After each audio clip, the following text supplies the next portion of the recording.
నన్ను పూర్తి చేయని నేను మాట్లాడు రాజకీయాలు దూరంగా పెట్టుకుని కలిసికట్టుగా అందరం పనిచేసి అభివృద్ధి చేసుకోవాల్సిన బాధ్యత మనందరిపైన ఉంది. పెద్దలు హనుమంతరావు గారు మేము పైన కూర్చున్నప్పుడు మిగతా వాళ్ళు మాట్లాడేటప్పుడు కొన్ని సూచనలు చేశారు.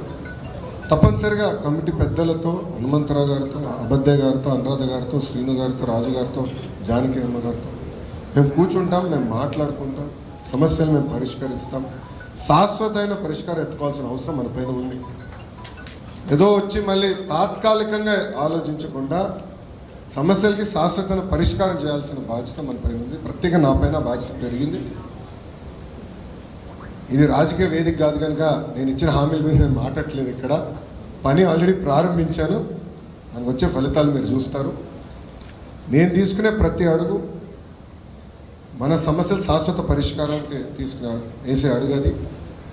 మన గౌరవ ముఖ్యమంత్రి నారా చంద్రబాబు నాయుడు గారు కూడా ప్రభుత్వం ఏర్పడిన వెంటనే మొదటి కార్యక్రమం పెన్షన్ ఇచ్చే కార్యక్రమం మంగళగిరి నియోజకవర్గంలో చేశారు. అక్కడ కలెక్టర్ గారికి స్పష్టమైన ఆదేశాలు జారీ చేశారు. ఆర్థిక పరంగా అయ్యేది పనులేంటి, డబ్బులు అవసరం లేని పనులు కొన్ని ఉంటాయి, ఆ రెండు మీరు విడగొట్టి తొందరగా ఎస్టిమేట్లు ఒక పక్కన వేస్తూ ఉండండి, ఇంకో పక్కన ఈ ప్రక్రియ కూడా ప్రారంభించండి. అవసరమైతే క్యాబినెట్ కూడా తీసుకురండి, నేను ఆమోదం పలుకుతాను. ప్రజలు ఇక్కడ బాధ్యత పెంచారు నా పైన అని స్వయంగా గౌరవ ముఖ్యమంత్రి చంద్రబాబు నాయుడు గారే చెప్తాం జరిగింది. సో మా పైన బాధ్యత పెరిగింది అంటే ఎలాంటి సందేహం లేదు. ప్రత్యేకంగా మీ లోకేష్ పైన కూడా బాధ్యత పెరిగింది అంటే అలాంటి సందేహం నాకు లేదు. తప్పనిసరిగా శాశ్వతమైన పరిష్కారం ఎత్తుతాం. నేను మన మంగళగిరి మన లోకేష్ కార్యక్రమంలో కూడా పెద్దల ఇంటికి వెళ్ళినప్పుడు కూడా ఇదే చర్చకు వచ్చింది. కమిటీ సభ్యులందరూ కూడా అక్కడనే ఉండే, వాళ్ళందరితో మేము చర్చించాం. అందరినీ కూర్చోబెట్టి నేను ఆ రోజే హామీ ఇచ్చా గురుగారికి, కూర్చోబెట్టి శాశ్వతమైన పరిష్కారం ఎత్తుతానని చెప్పా. దాన్ని నేను ఇప్పుడు కూడా కట్టుబడి ఉన్నాను.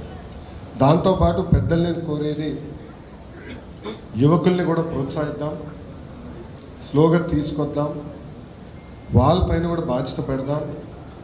ఎందుకంటే నేను ఈ భూమిపైన శాశ్వతం కాదు, ఎవరి భూమిపైన శాశ్వతం కాదు, కానీ వ్యవస్థ అనేది శాశ్వతం.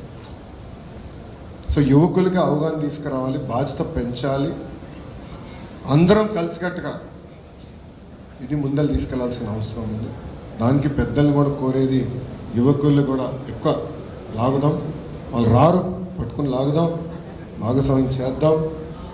వాళ్ళ రూట్స్ అంటే ఎక్కడ నుంచి ఎక్కడ పుట్టారు, ఎక్కడ పెరిగారు, ఏం చేయాలనేది కూడా వాళ్ళు తెలుసుకోవాల్సిన అవసరం ఉంది. ఆ పవిత్రమైన బాధ్యత ముందలు తీసుకెళ్దామని పెద్దలు కూడా నేను కోరుకుంటూ, నాకు ఇంత అద్భుతమైన అవకాశం ఇచ్చిన మంగళగిరి ప్రజలకి, కమిటీ సభ్యులకి, హనుమంతరావు గారికి, మన అనురాధ గారికి, రాజు గారికి, అబద్దయ్య గారికి, మన శ్రీను అన్నకి, జానకమ్మ గారికి, అందరికీ పేరు పేరున నా ఉదయపూర్వక ధన్యవాదాలు తెలుపుకుంటూ మీ అందరి దగ్గర నుంచి నేను సెలవు తీసుకుంటాను. అందరికీ నమస్కారం. జై హింద్.